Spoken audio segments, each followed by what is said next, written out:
തൊടുപുഴയാണെന്ന് തോന്നുന്നു ഒരു വീട് കൺസൾട്ട് ചെയ്യാനായിട്ട് പോയപ്പോഴത്തേക്ക് അവർ എന്നെ കൺസൾട്ട് ചെയ്യാനായിട്ട് വിളിച്ചിട്ട് പറഞ്ഞു സാറേ പുതിയ വീടാണ് നമ്മൾ വെച്ചിട്ട് ഒരു 7 മാസം ആയതേ ഉള്ളൂ എന്ന് പറഞ്ഞു. അപ്പോൾ നമുക്ക് വെച്ചതിന് ശേഷം ഒരുപാട് ബുദ്ധിമുട്ടുകളുണ്ട്, ഇപ്പോൾ സാറൊന്ന് വന്ന് കൺസൾട്ട് ചെയ്യാമെന്ന് ചോദിച്ചു. അങ്ങനെ ഞാൻ നേരെ തൊടുപുഴയ്ക്ക് പോയി. അപ്പോൾ അവിടെ ചെന്നു. അവിടെ വീടിൻ്റെ പ്ലാൻ ഉണ്ടായിരുന്നു. വീടിൻ്റെ പ്ലാൻ അപ്പോൾ വീടിൻ്റെ മുറ്റത്ത് കയറിയപ്പോൾ തന്നെ നമുക്ക് ഏകദേശം ഒരു ദിക്ക് അറിയാൻ പറ്റുമല്ലോ. കറക്റ്റ് ആ ഡിഗ്രി കറക്റ്റ് കിട്ടിയില്ലെങ്കിലും ഏകദേശം ഇത് കിഴക്കാണോ പടിഞ്ഞാറാണോ തെക്കാണോ വടക്കാണോ എന്നൊക്കെ ഒരു ഇത് കിട്ടും നമുക്ക് ആ ഭൂമിയിലേക്ക് കയറുമ്പോൾ തന്നെ, അല്ലെങ്കിൽ വീടിൻ്റെ ഇത് കാണുമ്പോൾ തന്നെ നമുക്ക് അറിയാൻ പറ്റും. അങ്ങനെ അവിടെ ചെന്ന് നോക്കുമ്പോഴത്തേക്കാണ് പടിഞ്ഞാറ് ദർശനമുള്ളൊരു വീടായിരുന്നു. അപ്പോൾ പടിഞ്ഞാറ് ദർശനമുള്ളൊരു വീടിനെ സംബന്ധിച്ചിടത്തോളം ഞാൻ ചോദിച്ചു ഇത് നിങ്ങൾ വാസ്തു നോക്കി വെച്ചതാണോ എന്ന് ചോദിച്ചു. അപ്പോൾ ഓൾമോസ്റ്റ് ഇത് വാസ്തു നോക്കി വെച്ചതാണ്. അപ്പം വലിയ കുഴപ്പങ്ങളില്ല, എന്നാൽ ചെറിയ ചെറിയ ചില മിസ്റ്റേക്കുകൾ ഉണ്ട് താൻ. അപ്പോൾ ഞാൻ പറഞ്ഞു ആ വീടിൻ്റെ പ്ലാൻ എടുത്തിട്ട് കോമ്പസ് എല്ലാം വെച്ച് നോക്കിയപ്പോഴത്തേക്ക് ഏകദേശം ഞാനൊരു ഐഡിയയ്ക്ക് വേണ്ടി ഞാനത് വരയ്ക്കുകയാണ്. ഇതിനെ ഞാൻ കറക്റ്റ് വീടിനെ 9 തിരിച്ചു.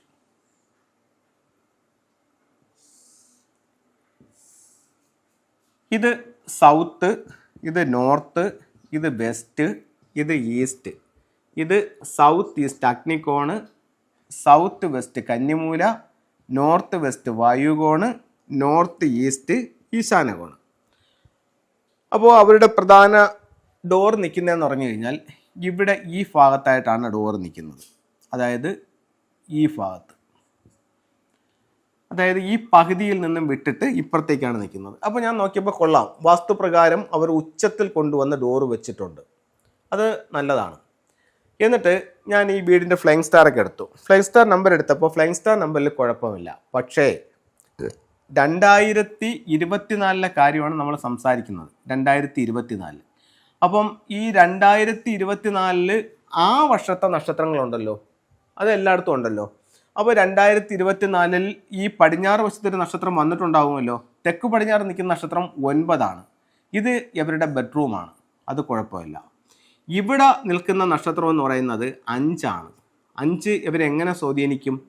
ടോട്ടൽ ലോസിലേക്ക് സ്വാധീനിക്കും. അപ്പോൾ ഇവർ കയറിയപ്പോൾ തന്നെ ഇവിടെ എൻട്രൻസിൽ നിൽക്കുന്ന നക്ഷത്രം 5 ആയിരുന്നു. അപ്പം ഇത് അവർക്ക് നെഗറ്റീവായിട്ടുള്ള ഫലങ്ങളാണ് കൊടുത്തുകൊണ്ടിരിക്കുന്നത്. ഇത് എന്ന് വരെ ഉണ്ടാവും? 2025 ഫെബ്രുവരി 3 വരെ ഈ ഒരു 5 ഇവിടെ ഉണ്ടാവും. അപ്പോൾ ഈ ഒരു ടൈം വരെയും കുറേ കഷ്ടങ്ങളും നഷ്ടങ്ങളും അവരുടെ ജീവിതത്തിലേക്ക് ഉണ്ടായിക്കൊണ്ടേയിരിക്കും. അപ്പോൾ അവർ പറഞ്ഞു മാത്രവുമല്ല സാറേ, മകൾക്ക് എന്നും ആരോഗ്യ പ്രശ്നങ്ങളുണ്ടെന്ന് പറഞ്ഞു. അവൻ ചോദിച്ചു മകൾ ഏത് റൂമിലാണ് കിടക്കുന്നത്? അത് സൗത്ത് ഈസ്റ്റ് ഭാഗത്തെ റൂമിലാണ് കിടക്കുന്നത്, അതായത് ഇവിടെയാണ് കിടക്കുന്നത്. അപ്പോൾ ഞാൻ നോക്കി, ഈ ദിക്കിൽ വരുന്ന ആനുവൽ സ്റ്റാർ നമ്പർ ഏതാണ്? അത് 2. 2ൻ്റെ സ്വഭാവം എന്താണ്? 2 അസുഖമാണ്. അപ്പം ഇവരെ 2 രീതിയിൽ ഇത് ബാധിച്ചു. ഒന്ന്, ഈ പെൺകുട്ടി കിടക്കുന്ന റൂമിലെ നക്ഷത്രം 2. ഇത് അവരെ ഹെൽത്ത് പ്രോബ്ലത്തിലേക്ക് കൊണ്ടുപോയി ആ കുട്ടിയെ. 2, എൻട്രൻസിൽ നിൽക്കുന്ന സ്റ്റാർ 5. അത് ഇവരെ നഷ്ടങ്ങളിലേക്ക് കൊണ്ടുപോയി. ഈ കുട്ടിയെ മാത്രമാണോ? അല്ല, ഈ വീട്ടിലുള്ള എല്ലാവർക്കും കൂടി ഉള്ളത് ഒറ്റ മെയിൻ ഡോറാണ്. അത് ഇവരെ എല്ലാവരെയും ബാധിക്കും. അപ്പോൾ വീട്ടിൽ പൊതുവെ നഷ്ടങ്ങൾക്കുള്ള സാധ്യത. അതിനോടൊപ്പം തന്നെ ഈ ഭാഗത്ത് നമുക്ക് എന്താ സംഭവിച്ചിരിക്കുന്നത്? 2 വന്നിരിക്കുന്നു, ആരോഗ്യ പ്രശ്നവും. അപ്പോൾ ഇത്തരത്തിലുള്ള നക്ഷത്രം ഒരുപക്ഷെ മറ്റു കുഴപ്പങ്ങളൊന്നും വാസ്തുപ്രകാരമോ ഫെങ്ഷി പ്രകാരമോ കാണില്ല. എന്നിരുന്നാൽ തന്നെയും ഈ ആനുവൽ സ്റ്റാർ ഒരുത്തൻ മതി നമ്മുടെ ജീവിതത്തെ മോശത്തിലേക്ക് കൊണ്ടുപോകാനായിട്ട്. അപ്പോൾ ഇതിനെ ഇനിയിപ്പോഴത്തേക്ക് അടുത്ത വർഷം ഇത് മാറിപ്പോവും. അപ്പോൾ അതുകൊണ്ട് ഒരു വർഷത്തേക്ക് കട്ടിള എടുത്ത് ഇങ്ങോട്ട് വെക്കാനോ പറ്റുമോ? ഇവിടെ 4 നിപ്പുണ്ട്, ഇവിടെ 9 നിപ്പുണ്ട്. അപ്പോൾ ഈ കട്ടിള എടുത്ത് ഇവിടെ വെച്ച് കഴിഞ്ഞാൽ അവർക്ക് സാമ്പത്തിക നേട്ടം ഉണ്ടാവും, ഇവിടെ വെച്ച് കഴിഞ്ഞാൽ വിദ്യാഭ്യാസപരമായിട്ട് നേട്ടം ഉണ്ടാവും എന്നും പറഞ്ഞ് കട്ടിള വർഷാവർഷം മാറ്റിക്കൊണ്ട് പോകാൻ പറ്റുമോ? ഇല്ല. അപ്പോൾ നമുക്ക് എന്ത് ചെയ്യാമെന്ന് വെച്ച് കഴിഞ്ഞാൽ ഇവിടെ ഈ ഭാഗത്ത് 5 എലമെൻറ്റ് പഗോഡ എന്ന് പറഞ്ഞിട്ടൊരു ടൂൾസ് വയ്ക്കാം. ഇവിടെ ഈ ഒരു ഭാഗത്ത് ഒരു 6 റോഡ് വിൻചെയിം ഇട്ട് കൊടുക്കാം. അപ്പോൾ ഇത് എങ്ങനെ വർക്ക് ചെയ്യും? ഇവിടെ വന്നിരിക്കുന്ന 5 എന്ന് പറയുന്ന എലമെൻറ്റ് എന്ത് എലമെൻ്റാണ്?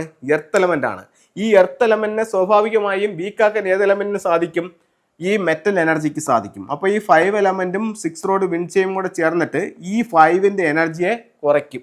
അപ്പോൾ ഈ 5 അവിടെ ഉണ്ടെന്നേ ഉള്ളൂ, അതിൻ്റെ ശക്തി പുറത്തേക്ക് അധികം വരില്ല. അപ്പോൾ അത് ഈ വർഷം കടന്നു പോകാനായിട്ട് അവരെ സാധിക്കും. ഇതിനോടൊപ്പം ഇവിടെ അവർ ചെയ്തിരിക്കുന്ന മറ്റൊരു ഇതെന്ന് പറഞ്ഞു കഴിഞ്ഞാൽ ഇവിടെ ഒരു റെഡ് മാറ്റ് അടിപൊളിയായിട്ട് ഇട്ടിട്ടുണ്ട്. ഏകദേശം ഒരു 8 സ്ക്വയർ ഫീറ്റോളം വരുന്ന ഒരു റെഡ് മാറ്റ് ഇട്ടിട്ടുണ്ട്. അപ്പോൾ ഈ റെഡ് എന്താണ്? ഫയറാണ്. അപ്പോൾ ഈ എർത്ത് എനർജിയെ സപ്പോർട്ട് ചെയ്യുന്നത് എന്താണ്? ഈ ഫയർ എനർജിയാണ്. അപ്പോൾ ഈ 5ന്റെ സ്വാഭാവികമായിട്ടുള്ള ശക്തിയെ ഈ പറയപ്പെടുന്ന ഫയർ കൂട്ടും. ഫയർ കൂട്ടുമ്പോൾ സ്വാഭാവികമായും പ്രശ്നം രൂക്ഷമാവും. അപ്പോൾ ഈ റെഡ് മാറ്റ് മാറ്റി ഇവിടെ നമ്മളൊരു ബ്ലൂ മാറ്റ് കൊടുത്തു, എന്നിട്ട് ഈ 2 ടൂളുകളും കൂടെ വെച്ചപ്പോൾ അവരുടെ പ്രശ്നം റെഡ്യൂസായി. അപ്പോൾ ഇതുപോലെ നിങ്ങളുടെ പ്രശ്നങ്ങൾ എന്ത് തന്നെ ആയാലും നമുക്ക് ഫെങ്ഷുയിലൂടെ കൃത്യമായിട്ടുള്ള റെമഡികളും ക്യൂറും ചെയ്യുമ്പോൾ ഉറപ്പായിട്ടും അതിൽ മാറ്റങ്ങളുണ്ടാവും. അപ്പം അത്തരത്തിൽ ചെയ്യാൻ പറ്റും. അതുപോലെ തന്നെ നമുക്ക് ഇപ്പോഴത്തേക്ക് ഒരു വീടുകളെ സംബന്ധിച്ചിടത്തോളം പലതരത്തിലുള്ള ഇപ്പോൾ പുതിയ വീടുകൾ വയ്ക്കുമ്പോഴത്തേക്ക് ഇപ്പോൾ ഒരുപാട് വീടുകൾ കഴിഞ്ഞ 2-3 വർഷങ്ങളായിട്ട് ഒരുപാട് വീടുകൾ നമ്മൾ ചെയ്യുന്നുണ്ട്. അപ്പോൾ ഒരു ഭൂമി തിരഞ്ഞെടുക്കുന്ന സമയത്ത് ആ ഭൂമിക്ക് അടിയിലുണ്ടാകുന്ന പലതരത്തിലുള്ള പ്രശ്നങ്ങൾ, അതിൻ്റെ ഉള്ളിലുണ്ടാകുന്ന ജിയോപ്പത്തിക് സ്ട്രെസ് പോലുള്ള സംഭവങ്ങൾ, ഇത് കഴിഞ്ഞ ഒരുപാട് വർഷങ്ങൾക്ക് മുമ്പുള്ള വീടുകളിലൊക്കെ നമ്മൾ ഈ ജിയോപ്പത്തിക് സ്ട്രെസ്സിനെ പറ്റി പറയുകയും അതിൻ്റെ റെമഡികളെ പറ്റി പറയുകയും അതിൻ്റെ റോഡുകളെ പറ്റി പറയുകയും ഒക്കെ ചെയ്തിട്ടുണ്ട്. അപ്പോൾ നമുക്കൊരു വീടിനെ നമുക്ക് അതിൻ്റെ ഇത് ചെയ്ത് നോക്കിയിട്ട് നമുക്ക് അറിയാൻ പറ്റും. ഇപ്പോൾ നമ്മൾ ഒന്നും നോക്കുന്നില്ല, ഇപ്പോൾ ഒരു ജിയോപ്പത്തിക് സ്ട്രെസ് ഉണ്ടോ എന്നോ അല്ലോ മറ്റൊരു കാര്യവും നോക്കുന്നില്ല എങ്കിൽ തന്നെയും ഒരു വീടിൻ്റെ 4 കോർണറുകളിലായിട്ട് നമുക്ക് പിരമിഡുകൾ സ്ഥാപിച്ചുകൊണ്ട് ഈ ഭൂമിക്കടിയിൽ ഉണ്ടാകുന്ന ജിയോപ്പത്തിക് സ്ട്രെസ്സിനെ ഒഴിവാക്കാനായിട്ട് സാധിക്കുന്നതാണ്. അപ്പോൾ അതിൻ്റേതായിട്ടുള്ള ചില പിരമിഡ് മെത്തേഡുകളുണ്ട്.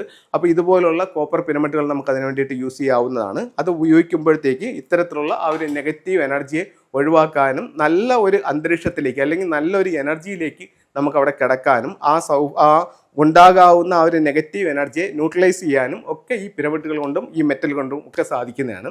അപ്പോൾ അത്തരത്തിലുള്ള കാര്യങ്ങൾ ചെയ്യാവുന്നതാണ്. ഇപ്പോൾ പുതിയ വീടുകൾ വയ്ക്കുമ്പോൾ എല്ലാവരും ഈ പിരമിഡുകൾ ഉപയോഗിക്കുന്നുണ്ട്. അതുപോലെ തന്നെ വെച്ച വീടുകൾക്ക് ചെയ്യാൻ പറ്റാത്ത ഒരു അഡ്വാൻസ് കാര്യം കൂടെ പുതിയ വീടുകൾക്ക് ഈ പിരമിഡ് വെച്ച് നമുക്ക് ചെയ്യാനായിട്ടും സാധിക്കുന്നതാണ്. അപ്പോൾ ഇത്തരത്തിലുള്ള ഒരുപാട് കാര്യങ്ങളുണ്ട്. ഇപ്പം നമ്മളൊരു വീട് കൺസൾട്ട് ചെയ്യുമ്പോഴത്തേക്കെന്ന് പറഞ്ഞു കഴിഞ്ഞാൽ നമ്മളുടെ അവിടെ മെയിനായിട്ട് നമ്മൾ ഉദ്ദേശിക്കുന്ന നമ്മൾ വാസ്തു നോക്കുന്നോ, ഫെങ്ഷി നോക്കുന്നോ, അല്ലെങ്കിൽ പിരമിഡ് വാസ്തു ചെയ്യുന്നോ, അല്ലെങ്കിൽ ജിയോപ്പത്തിക് സ്ട്രെസ് ചെയ്യുന്നോ അതിനെപ്പറ്റി നോക്കുന്നു എന്നുള്ളതൊന്നല്ല. ഈ വീട്ടിലെ വ്യക്തികൾ സുഖമായും സന്തോഷമായും അവിടെ കഴിയണം, അവർക്ക് ജീവിതത്തിൽ ഒരുപാട് നേട്ടങ്ങൾ ഉണ്ടാവണം എന്നുള്ളതാണ് നമ്മൾ മെയിനായിട്ട് നോക്കുന്നത്. അപ്പോൾ ഇത്തരത്തിലുള്ള കാര്യങ്ങളെല്ലാം പഠിച്ചിട്ടുള്ള ഒരു വ്യക്തി എന്നുള്ള രീതിയിൽ ഈ എല്ലാ ടെക്നിക്കുകളും അവരുടെ ജീവിത അഭിവൃദ്ധിക്ക് വേണ്ടി നമ്മളവിടെ അപ്ലൈ ചെയ്യുന്നുണ്ട്. അവർക്ക് അതിൻ്റേതായിട്ടുള്ള റിസൾട്ടുമുണ്ട്. അപ്പോൾ എല്ലാവർക്കും എല്ലാ ഐശ്വര്യങ്ങളും ഉണ്ടാവട്ടെ എന്ന് പ്രാർത്ഥിച്ചുകൊണ്ട് നിർത്തുന്നു. നന്ദി.